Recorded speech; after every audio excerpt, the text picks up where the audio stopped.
the floodgates open and get everyone in through from the lobby, and then we'll start formally. You'll see that the recording has started. Messages popped up. This is for internal review and for our speakers to take away with. So eventually this will be edited and put onto the CIAT or CIA Technology Technologists YouTube channel under the Scotland East Region playlist for knowledge exchange. So the recording will make its way there. It usually takes about a month or two to get there. Right, it looks like we have everyone in, and we've got pretty high numbers in terms of those who have registered. So I'm just going to kick off so we can pick up the pace and we can hand over to the people who you're here to listen to. So formally, to everyone, welcome to this afternoon's event. So before I kick off, I really just want to do a little bit of housekeeping. So none of our speakers have any fire alarms or fire drills or fire tests planned. So if you do hear an alarm, please remove your headphones or earphones and check your surroundings. This, like I say, this event will eventually make its way to YouTube. And during this webinar, if you have any questions, please do post them in the chat box or conversation pane, depending how it's described on your interface. We want to maximize this hour for our speakers today, so we will answer as many questions as we can, either in the chat whenever one of our speakers isn't speaking, or we'll collect them all at the very end. And if we can't answer any question in the time frame, we'll pull them off the chat. Myself and my colleague from CIAT Scotland East Region will pull the questions off the chat, pose them to our speakers, and then post the answers onto our CIAT Scotland East Region LinkedIn page. And if we can find your profile, we'll tag you into the answer, as well as tagging in the person who answered it from our two speakers. So this is the next instalment in the Scotland East Knowledge Exchange webinar. And on behalf of CIAT Scotland East Region, I am very happy to introduce speakers from both Catax and Studio East. So today our speakers will be sharing their knowledge and insights and experience with tax relief for UK architectural practices and construction companies for engaging with research and development works. So if you are a regular viewer of the Scotland East Region Knowledge Exchange series, you'll know that we've had a bit of a break in content over 2022. So today we're really excited to be back with an event that is specifically designed to support architectural practices and those who wish to engage in R&D projects for the betterment of the construction industry. So at the end of this event, we will please hang around after the questions if you can, because we will be announcing or will be re-advertising one of our events, which will be starting soon, which is a 6-week short course on designing with mass timber. So hang around to the very end to hear about that. So before I formally introduce our speakers, I'd like to just take a moment to remind you all about the CIAT Scotland East Region Knowledge Exchange series. So we launched this series in 2021, and we are building it around 5 different sessions aimed at supporting AETs in various different aspects. So currently all the videos that we have, or all the webinars we had run on these topics and by these speakers, are already on the CIA Technologists YouTube channel under the CIAT Scotland East Region Knowledge Exchange playlist. So today our speakers are from Catax and Studio East, and they'll be sharing their knowledge and experience with tax relief for those engaging with innovative and R&D works. So joining us today, we have Karen, Associate Director for Catax, and Richard, Architect and Director at Studio East. So Karen will be giving us some insights into R&D tax relief, into the R&D tax relief world, and how it relates to the architectural space. She'll be discussing typical projects where R&D activities tend to appear, and then that will take about 20 minutes or so, roughly. Then Karen will hand over to Richard, and Richard will wrap up the webinar by showcasing his personal architectural experiences of claiming and tax reward for engaging with innovative R&D works. So that will take us close to that 1 p.m. mark, and we'll take as many questions as we can, and then we'll end the session close to 1 o'clock. So, Karen, if you're ready, I'll hand over to you. Amazing, thank you, John. Okay, I'll just start sharing my screen. It's about as technical as I'll get today. You can let me know if that's popping up as well. Yep, that's on the screen, Karen. Thank you. It is perfect. Just trying to get it bigger for myself.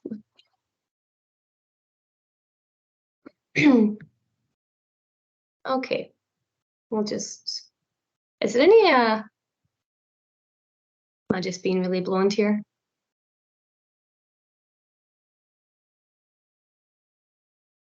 Yeah, that's working, Karen. As I'm just trying to perhaps get it a bit bigger, just so that there's notes there that I can capture. There we go, that's better. Okay, is that coming through all right then, John? It is, yep, we've got your screen now. Excellent. Okay, so thank you very much for that. Yeah, for those of you who don't know me, my name is Karen McFadden. I work in the innovation funding space and I represent Catax. They're part of the Ryan Group now. But so my conversations on a daily basis sort of range between grant funding, R&D tax, capital allowances, and I find it useful just to kind of take snippets from each and give webinars on them. So today I'm going to focus on R&D tax relief for the architect and design space. Now, I'm not going to go through every single aspect of it, and I know that on this call there will be some companies that this is very new to them and they've never claimed before, and then there will be clients or companies where they are claiming, and I want to help you maximize that experience, because at the end of the day you want to get as much as possible back from the taxman with this initiative. So I'll talk on a wee bit on the legislation, what it is, what kind of examples typically sit in your space. Then I'll sort of get you thinking about, questions to ask yourself, to maximise. And I'll finish off by introducing Richard Taylor. We've been working together for a few years, and he's going to give you a sort of experience or a chat on his experience of making claims, what it's done for the practice, etc. So we'll just dive right in. So research and development tax relief, what exactly is it?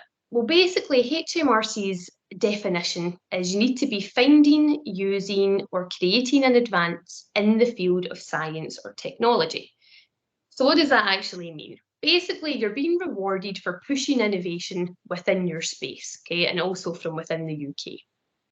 What you need to be doing is you need to be making significant improvements towards improving the scientific or the technological fields within your industry. Now, that's all kind of HMRC jargon right now. It will become more clear as I go through how you can reach those significant improvements and what science and tech actually, looks like in your world. But also it's applicable to limited companies only, this initiative, because it's all to do with your corporation tax liability. So if you are self-employed right now, this probably won't be the best webinar for you. You can go back 2 full tax years to make a claim on this initiative, but that is going to be changed soon. There's a lot of changes coming from April 23, which is a whole other webinar, so get in touch after if you want more information on that. The whole purpose of doing a claim is for you to reinvest the money back into your company, keep on doing R&D, keep on innovating, so it is there as an annual claim. And you can typically enjoy the benefit in mainly three ways. Either you're going to reduce your tax bill that you owe, or if you don't owe any tax, then you will get a cash injection at a lower rate. Or you might decide that next year you're due a really hefty bill. So you might want to keep your benefit now and offset it to next year. So a few different ways. Now, for the last 2 years, particularly since COVID, I've been focusing more on the design and build space, and I've found that there's a big issue with it. And the issue is that not enough companies in this field are maximising this incentive. I'm finding that you're either underclaiming, or you're not claiming at all, or you're perhaps still a bit nervous about the topic, so you're maybe missing out on things that you're entitled to put in your claim. And there's 2 main reasons that I find this. The first one is big fear with putting a claim in, okay? The risk of getting an investigation. It's a completely legitimate, feeling to have, and it absolutely is something to openly talk about. But what I would suggest is don't give HMRC a reason to investigate your claim. Go through it the correct way. Learn about it, talk about it, and speak to a specialist if you have particular questions. Because one of the questions I get asked quite a lot is, what's the difference between a normal problem and an R&D one? Now, you guys are creators, right? You're architects, you're builders, you're designers. You problem solve every day. So I understand that it's very tricky for you, not as a tax expert, to actually put a line between what's the everyday problem and what's the R&D one. And that then, plays on the fear of putting an R&D claim in because you think you don't qualify. So the solution is you're doing the right thing. Talk about it, join webinars, learn about it, ask questions, do your own research, talk to specialists, talk to your accountant, get their perspective on it as well. I've made reference to a website there that I'll talk about more later, but it's going to be highlighting what I've just said there. Because really the result is, if you learn about it more, you feel more comfortable, it becomes a more common knowledge topic, you then reduce the fear of making a claim, you make more investment into your company, you do more R&D, you can pick up bigger, better, more fantastic projects for your clients. Now, I could go into a whole hour to talk about the difference between these two problems, the everyday and the R&D, but to give you a very, very high overview, and just to put this into a picturesque format, I would suggest that you start looking at this as standard problems in your industry will be pain problems, right? So when you're working on a solution to something, let's say it's getting planning permission, right? Getting planning permission is a pain, but you know how to do it. You know the steps you need to put in place. There's a list of instructions that you need to follow to then be granted planning permission. So as much as it's a pain and it could be problematic for you to get, you know how to get it in the end. So that wouldn't be R&D. Where R&D would come in is where your solutions are going to be facing risk and uncertainty. Now, again, remember from the science tech perspective behind the scenes, numbers, maths, algorithms, technology, products, etc. It can't be that you need more clients, so you've decided you're going to start smiling more, and that's you being innovative because you're more friendly than your competitors. It's nothing like that. But yeah, from a very high overview, I'm going to go into more examples to sort of highlight that, but sort of keep in mind problems that you know how to solve, but they're painful, and problems that you don't know how to solve. So there's risk and there's nervousness around you getting the result you want. So for those of you who have never made an R&D claim before, this will be quite useful because it will give you an idea of what do HMRC actually look for? What is it that they're paying you out on? So we need to write technical reports to Revenue and Customs, and within that technical report, we want to highlight 3 things. First of all, the advance that you've made in your space. Then, what technological uncertainties did you face to reach that advance? And then, who was the competent professional facing those uncertainties? So what exactly is an advance? Basically, again, very high overview, it's a push in overall knowledge or capability in your space. So ask yourself, what is it that you are doing in your industry? Are you doing the same thing you've been doing for 10 years? You know how to do it inside out. You don't really change much up. If you're doing that, then you're doing a great job, but it's not R&D. If you're doing the opposite, where you're understanding, right, we can't do things the way they used to be, we have to improve, we have to get better, and you're trying to push barriers, you're trying to push beyond your industry limits right now or your industry benchmark, that's where you're then dancing with R&D. So it could be that you're improving something, it could be that you're taking a tool or a method or a process and you're pushing the capabilities of that, right? You're doing it different ways, and by doing it different ways, you're then impacting your industry somehow. You could be involved in new product development, very, very standard when it comes to innovation. Or something I find quite typical in this space is you could be perhaps trying to take a method or a concept or a philosophy that works very well abroad. So let's say Scandinavian countries, and then you want to try and bring that to the UK. But there's no way that it's a copy and paste method that you're using. There's no way that a book tells you how to take a model that works well elsewhere and just plop it into your space. So you want to ask yourself, well, How are you actually going to go about doing that? Or it could be that you're duplicating something with limited secrets. Now, the easiest way to think of this, it's not design related, but imagine KFC's recipe, right? 7 Spice Wonder, whatever it is. They're never ever going to read that recipe. They're never going to give that out. They're never going to share it. But it doesn't stop competitors trying to, first of all, replicate it, but second of all, improve it. So think of your industry as well, and think of the areas where you're trying to push and better and make more efficient. And it could be that it already does exist, but you don't have access to that knowledge. You don't have access to that capability. Now, a technological uncertainty, your project should be facing a number of these, all right? Like I'd said before, if you have a problem and you know how to fix it, you're not going to be facing any risk. Excuse me, you're not going to be facing any doubt or uncertainty because you're comfortable with the process, you're comfortable with what the end result will be. Where you face technological uncertainty is where you're trying to advance, you're trying to push past the benchmark of your space, you're trying to be better, but you're not entirely sure how to do it because what you have in the market are solutions that aren't acceptable or solutions that you can't just plug and play.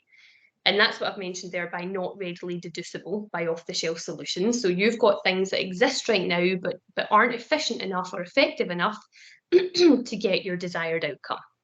Now, I'm going to go again into more examples on this so it becomes a wee bit more clear.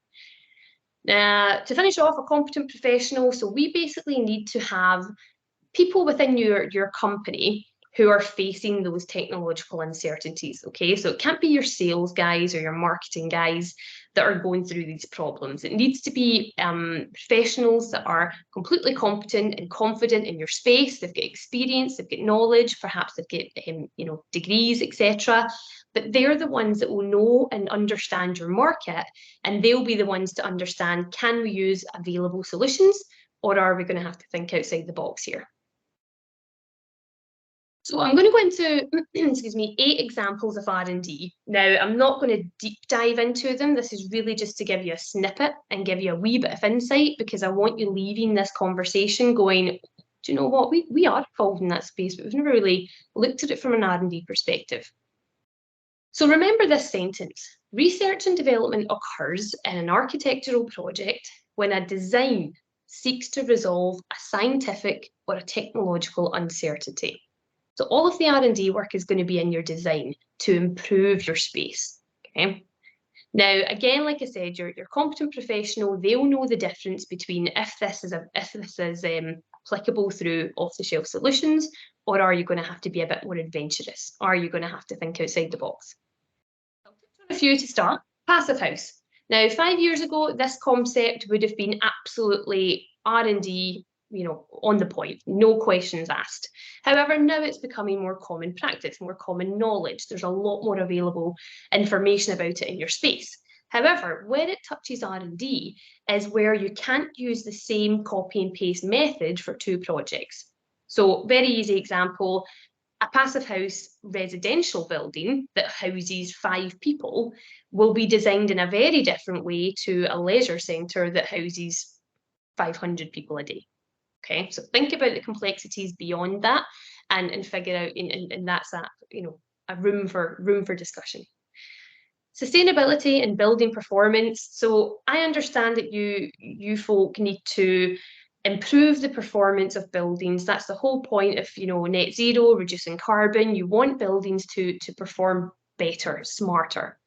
Now, it may be you're trying to improve the fire efficiencies or the thermal aspects or properties of the building. It could be you're wanting to go more carbon friendly. Again, always go back to what's the benchmark level? What can you use that's working right now? And how can't you use that for this particular project that you're working on? What is stopping you from using available solutions and why? You must be trying to do something bigger, better, more wonderful. The third one is using technology and products in new or novel ways. Now, there's loads of stuff out there that you will use within your projects, right? There'll be automatic products, there'll be robotics, there'll be CLT, there'll be smart carbon calculators, there'll be sustainable materials. All of these products will have been designed to be used in a particular way. Just like if you put bread into a toaster and you get toast at the end, there's no surprises. That's what you've bought it for, and that's what you're using it for. Where R&D comes into play here is when you have complications with these off-the-shelf products, i.e. they're either not performing the way that they're supposed to, or you've found a new way to implement them into a project, and by looking at that new way, you've then managed to enhance something, perhaps enhance its capabilities, or enhance the overall performance of something. Which kind of nicely brings me on to the performance gap, which is exactly what I was saying there, where you might see that something says it does something on the tin, but then when you apply it in practice, it actually doesn't fit the way it's supposed to. So how do you get around that? Client briefs, you get asked every day for bigger, better, stronger, more fantastic building design concepts with shoestring budgets. So again, if you want to win that project, and you say, yep, we can do that on a shoestring budget, how are you actually going to do it? Always think, what's your benchmark? How are you pushing past it? Listed buildings is a big topic for R&D. Of course it is, because you're so restricted to the building fabrications, what you're allowed to do outside and inside. You may also have restrictions around the location, around the budget, around the building properties. So big topic for R&D. Very similar to retrofit. Perhaps normal, traditional standards or approaches aren't applicable here. BREEAM projects, very expected that if you're reaching a BREEAM rating of excellent or outstanding, naturally we would assume that there's some element of R&D there. You're not getting that certificate without doing something pretty special. Now, I just wanted to confirm again that getting planning permission does not count, all right? You know how to get planning permission. You know the steps that you have to go through. It's all the behind the scenes work and getting there. That's where the R&D sits. So I remember my very first webinar that I'd done for this project, sort of this topic, was I said HMRC don't care about the first man that landed on the moon. They care about the technology that brought him there. Because any man has the capability to walk on the moon, but not everyone has the capability to actually get there without science and technology. Now, again, many more examples: modern methods of construction, retrofit. I can't even think now of any more, but there's plenty, 101 more options that you can look at here, but this was just a wee snippet. Now, this is going to be my last slide, and it's really just to, like I said, get you thinking. At the end of the day, you want to make sure that you're maximising this claim, because it's here for a reason. There is a pot of cash that is happily waiting there for you to claim it, but do it in the right way, because there's plenty of cowboys out there and there's plenty of fraud that's going around.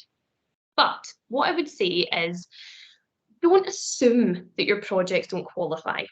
Me as a specialist, I would never come into your world and say, oh, I don't think you could build a house that way. Or, oh, no, I don't think you could make that building design to perform that way, because I don't know enough about it to make the assumption. But too many times I see companies deciding that their projects don't qualify, and then you miss out. And it could be that actually everything you're doing on a daily basis, a percentage of it counts for R&D. So instead of assuming you don't qualify, play devil's advocate instead. So remember, your projects need to have faced challenges that couldn't have been overcome by readily available solutions. Hope already it's getting you thinking. Readily available solutions are things that are off the shelf, ready to plug and play, tried and tested, you know the outcome, there's no risk with it. The knowledge is available and you've simply, copy and pasted. Done a good job, but copy and pasted.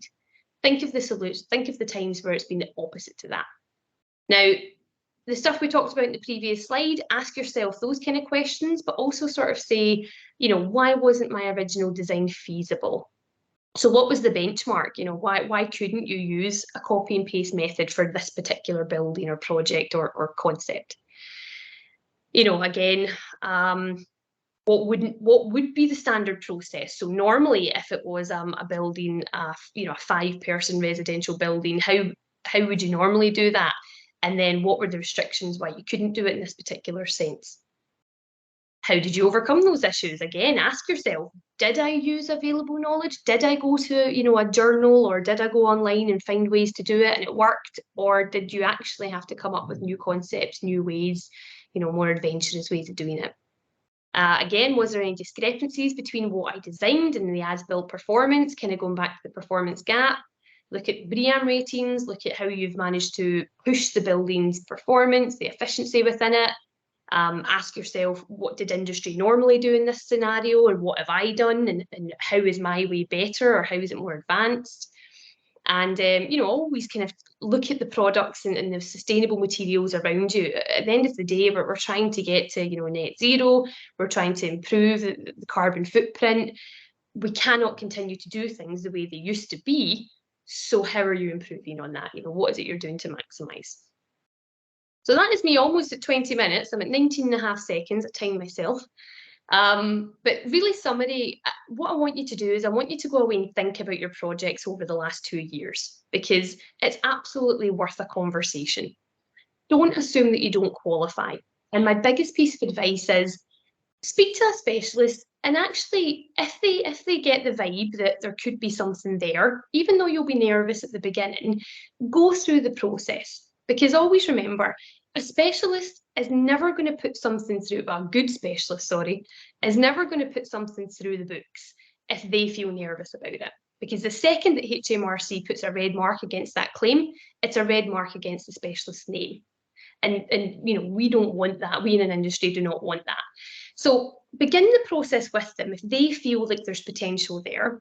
And even if it turns out that there isn't, even if you give a few hours of your time and you get to the end and you realise, I now understand why that didn't qualify, you haven't wasted time. You've improved your knowledge bank.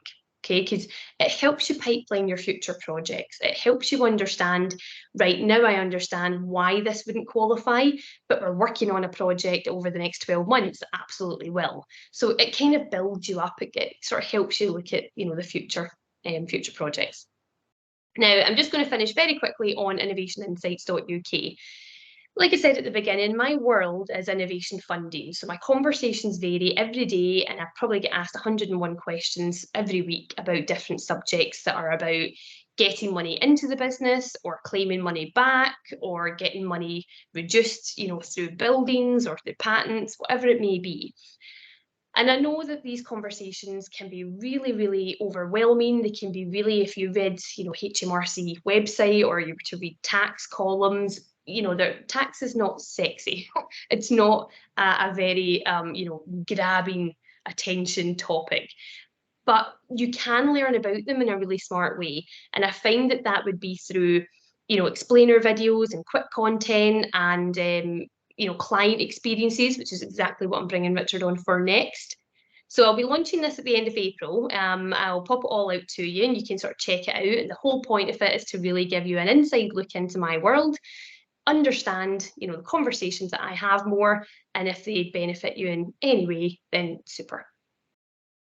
So I'm now going to stop sharing, and I will bring Richard Taylor on from Studio East. If you just give me a moment. Am I back? Yep, that's you back now, Karen. Back on the screen, perfect. That was the height of my technological knowledge of how to work Teams and computers. So Richard, yes, please, thank you so much for coming today. I'm going to pass the floor over to you, and I'm really keen for you to share your experience of R&D, what you've been through, what it's done for the practice, and I'm sure everybody on the call would appreciate hearing it as well. So over to yourself. Excellent. Thank you very much, Karen, for the introduction, and John for the earlier introduction.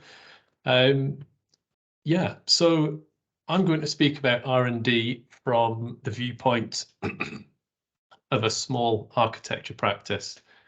Studio East is made up of about 5 staff at the moment, ever growing. And I would say that our work is typical of many small practices that make up the architectural landscape across the UK, as well as Scotland. So our portfolio includes a lot of bespoke residential projects, extensions, alterations, renovations, conversions, that kind of thing, some big, some small, as well as some commercial projects as well. So like many, over the years, I'd received emails and social media contact highlighting the benefits of R&D, but I'd always dismissed it as something that wasn't perhaps relevant to what we do, or our business in particular. But during the first round of lockdown, we caught up on a lot of work, and that freed up a little bit of time to look into various aspects of the business. But in this scenario, provided an opportunity to attend a webinar such as this, and I began to see the benefits of how R&D claims could be relevant to what we do and of benefit to the practice. So R&D for me had always been dismissed as something for people in labs with white coats, and actually what we were doing was just our day-to-day job of solving problems and delivering projects for clients. But I quickly learned that some of our more challenging projects might fall into R&D because of their more unique nature. I'm going to whip through a few different projects, but this was a project for Zero Waste Scotland, which was a challenge to stay on target with the client's ethos.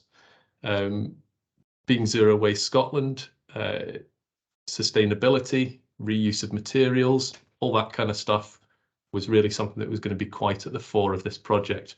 What we were creating was a community space within a listed building. So there were a lot of challenges in terms of meeting technical standards, as well as reusing materials. You can see an old gym floor and timber pallets being reused there. However, all those challenges were overcome. It took extra time and effort, but it resulted in a successful project, which was eventually an award winner as well. So the proof is in the pudding when it ends up like that. Another project would be an extension to an aquarium. Now, as you can imagine, there is no rule book for extending aquariums, and particularly when you're building on beaches and old lidos and all that kind of stuff. So this never made it any further than the design stages, but nevertheless, there was a lot of different things to consider in terms of accessibility, how we were dealing with building on a beach, all these different things. Time and effort was spent in that design phase, looking ahead to how it may be built. Another project has been the conversion of a couple of 1980s first-class train carriages into a restaurant. This is a project which is still ongoing and still presenting technical challenges, but nevertheless, we needed to consider how the heck we were going to cram a restaurant with compliant facilities such as, toilets and things like that, which we all know on trains aren't ideal. So how that was going to meet accessibility standards, fire standards, spatial standards as well. So once again, just a bit weird and wonderful. This is a project where we're using ICF blocks for a house. Now, ICF is nothing unique, but the way we approached the detailing of this project, there was no rule book or there was no standard detail from the supplier of these ICF blocks to achieve what we wanted to achieve in terms of the external finishes of this building. So once again, there was an element of this project which constituted R&D. We've done plenty of work on listed buildings over the years. This is just a fairly general image of one that we worked on, where we had challenges in considering the retention of the historic fabric of the building, but also trying to balance that with meeting fire and acoustic requirements, and how we would approach meeting thermal requirements. But because it's a listed building, really trying not to lose any of that historic fabric or character of the building. And once again, because of how we'd approach this project, it's another award winner and has actually been described as an exemplar of how to approach a church conversion project. So that the fact that it's been described like that reinforces that the extra time, effort, and overcoming those challenges has been worthwhile, and ticks some R&D boxes. Another project, which was a renovation, not a listed building this time, but an old mill building. It's an old barn essentially, which had a lathe running through the middle of it, and that is now a cafe space, and it's been hugely successful for the client from a business point of view. And one of the hugely successful parts has been trying to get this cafe space working. Naturally, there's been technical challenges in terms of how you deal with rivers running through the middle of buildings. Once again, there's no standard rule book for that kind of thing, but we were retaining historic fabric that was there, and that's something that's really brought in a lot of character to this project. And once again, it's another award winner. But this has been a project where it looks like we've done very little, and that was the idea, but there was a lot of extra effort required to do very little, and try and keep what was there. You know, the easy solution would have been, oh, let's take the floor out, let's take the roof off and just stick something new on, but that would have lost what the project was going to be all about. So we've, you know, once again, we've got another award winner there, and knowing that we can go the extra mile and have the support from the R&D side of things helps. This one's gone a bit small. Bear with me. Another one, this image doesn't do it justice. This is a community project where we're currently converting an old, well, it's had different uses over the years, but it's been a schoolhouse, it's been an outdoor education facility, but it's now going to be a community hub. So it's a big renovation project, and yeah, that is going to present a lot of technical challenges, probably rather than through building, it's going to be more through services and things like that. There's a hydro scheme next door, which we're looking to tie in with, introducing renewables into the project, that kind of thing. That there is no standard way of approaching this for this building based around what's already there. So there's a few challenges to overcome, certainly. And that's a 3D model of it. Some may recognize it.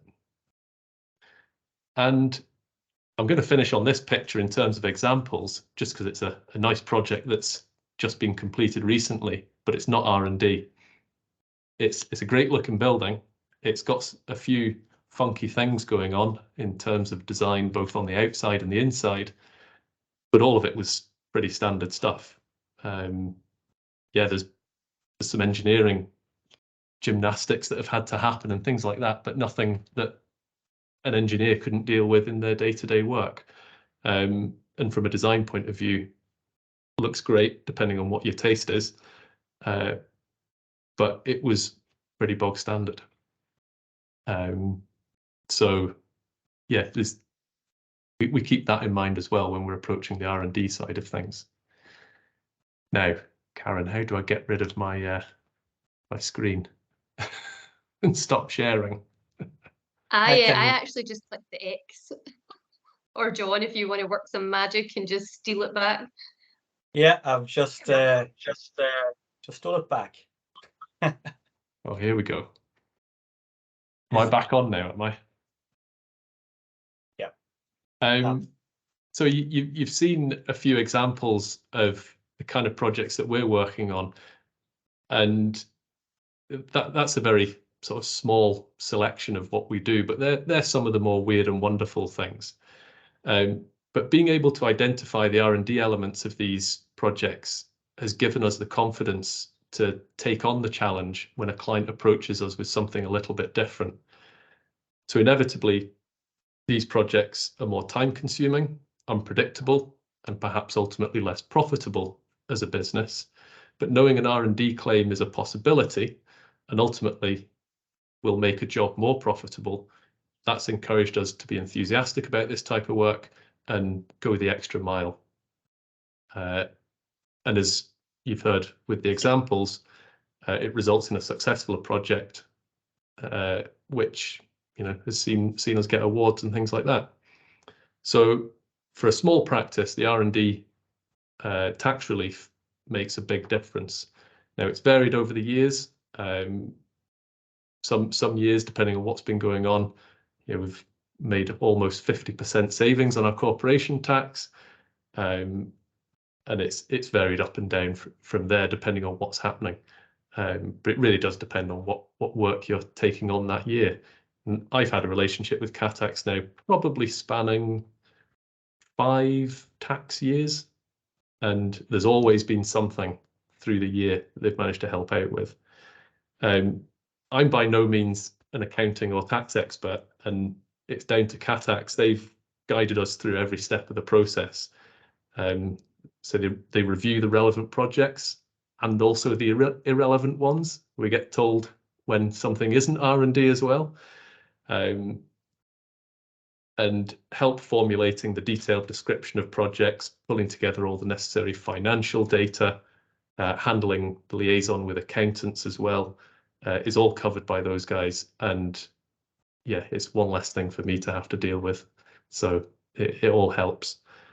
So I'd encourage any small practice and even larger ones to look at what you do, search for the projects that required that bit of extra thought and had those challenges, and speak to a specialist.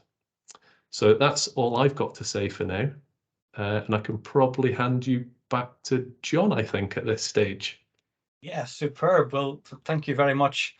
First of all, thanks to Karen for cutting through the legal language that I, as a business owner, just don't really have time to work through. So demystifying that process as succinctly as you have has personally, not with my CIAT hat on, but personally been very rewarding.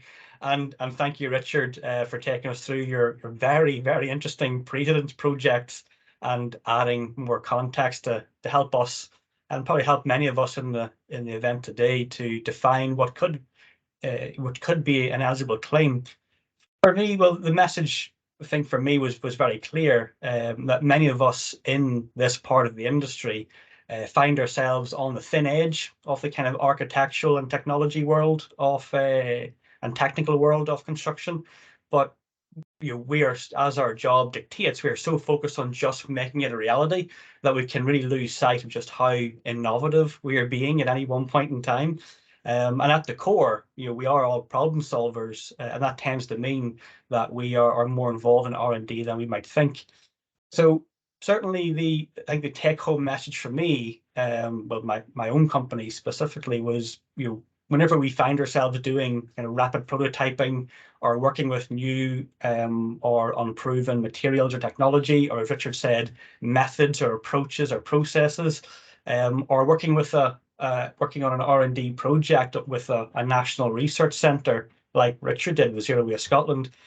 These are things that I would have previously overlooked as just being, yeah, it's just part of the job. But the reality is, all of that could really qualify. It just is a matter of taking a moment and recognizing that. So we're close to 10:02. What I want to do is, I've got a couple of questions here to ask. If anyone feels the urge to ask a question, please throw your hand up, and myself or my colleague Magdalena will spot you and pull you on if you're happy to speak on camera, or if you want to use the chat function to pose a question, please do that. But I'll kick off, and it might just be one for yourself, Karen, and maybe Richard could tag on the back of it. Is when, I know you've touched on this in your presentations, but when do you start the conversation? Like, when is it an optimal time to have that one-to-one conversation with you, Karen, for example? Because right now we've really uncovered the surface. We've demystified it. We've kind of got an idea of what could be eligible. When is a good time to take that leap? Is it kind of does a tax year make any difference? Oh, sorry, Karen, you're on mute. Oh, I am. No, I was just saying that's a really good question, John, because I mean, something to keep in mind is obviously if you finish your financial year and you start your next one, well, then you've kissed goodbye to, 2 years ago, or because you've just started your new one. So definitely before your financial year finishes, you would want to get a conversation. But there's never a, too early time to learn about it, because again, I've done many of these webinars, and people have appreciated knowing the information now because they can pipeline, they can understand, right, well, this isn't going to be suitable for last year's tax claim or tax year, but actually my current one is finished in 2 months and I think this is going to be really good for that one. So it's quite I would probably say there isn't an ample time to have don't hold off having a discussion, folks. And leave it till 1 month before your year finishes, because then you'll just be running around like a headless chicken. So I mean, yeah, the earlier the better. And at the end of the day, if we can look at the last 2 years that you've done work in, well, great, that's you already scraping some money back the way. So it can sort of help you understand, right, well, if I manage to get X amount back from my last couple of years, I'm kind of doing, the same spend this year. So you can almost then understand, oh, right, well, I got 20K there, or 50K or 100K. And actually my current tax year's finishing in, a few months, and my tax bill is going to be 30 grand this year. So actually, if I do that claim, it can bring that tax bill down to 0. So again, it's just, it's talking about it as early as you can, but everyone's done the right thing today, where they've jumped onto a snippet about it. And if it's, it's up to them to then make the next step to have the full discussion. Brilliant, thanks for that. Yeah, our accountant has just given us our report for our company, and my eyes are watering every time I see how much money is going the wrong direction. I've got another question. I'm not seeing anything popping up in the chat just at the moment, but I've got another question. Before I move on, anything you want to add to that, Richard, in terms of when did it dawn on you, or when did the kind of decision manifest within your own thought process of, yes, got to have that conversation? Was it a clear-cut moment, or was it just I want to explore this a little bit more? I would say as soon as I realized that it was going to be relevant to our business, and let's face it, there was going to be some financial benefit to it, it just seemed like a no-brainer as something that should be dealt with. Brilliant, thanks, Richard. Yeah, I would just like to add as well, kind of in a similar vein to the question Karen just answered, but not relating to the mechanics of it. In terms of individual projects and when we consider the R&D element of them, whenever I get that phone call or email from Catax saying, right, it's time to consider your claim, I don't just start thinking about what we've done that year at that point. It's a continual, I'm constantly looking at projects thinking, what's going on here? Is that an R&D one? When I get a new inquiry and I'm seeing somebody for the first time, those R&D thoughts are already starting to tick through my mind. So like Karen said, you don't end up in a mad rush when the time comes. And once you've been through a few of them, you start to know what to look out for. They kind of jump out at you. It's a bit like whenever our web designer asks us to bring case studies so they can update the website. You're constantly thinking on a new project. I can promote that because it's good for the business. So same thing for being rewarded for the time that you're going into investing in this sort of thing. Right. Kind of last question for me, which is good because we're near the wrap up time. Karen, just because we're kind of wrapping up, you mentioned there were some changes coming down the line. Is there, and yeah, encourage anyone who's thinking about this to keep in contact with Catax and with Karen, as just within the construction industry, when building standards change, we all do a mad rush to try and work out what that means for us. So whenever this world, financial world changes, it's good to keep on top of that. Is it worth just now, Karen, to kind of go over some of the changes that are coming along, or anything really important that people should know in the near future? Yeah, yeah, of course. Forgive that motorbike that just zoomed by my house. Sure. Well, one of the main ones that's coming is ultimately, at the moment, writing a technical report for your projects is not actually expected from HMRC. An accountant right now doesn't have to write a technical report. They can just take a figure, put it in the CT600, and then off it goes. But for tax years beginning on or after the 1st of April, that will now become an expectation. So every accountant, if they do your claim, they will now be responsible for writing a formal, robust technical report, and they'll have to put their name next to it.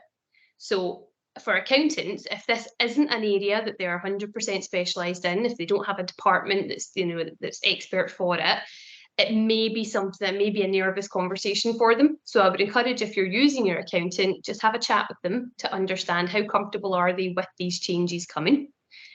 A second thing to be aware of is, behind the scenes, there's calculations and there's algorithms that we're allowed to follow that make up your benefit. So you give us costs, and then we do our sums, and then we spit out a number at you and say, right, that's what you're getting back. And 9 times out of 10, the client's happy.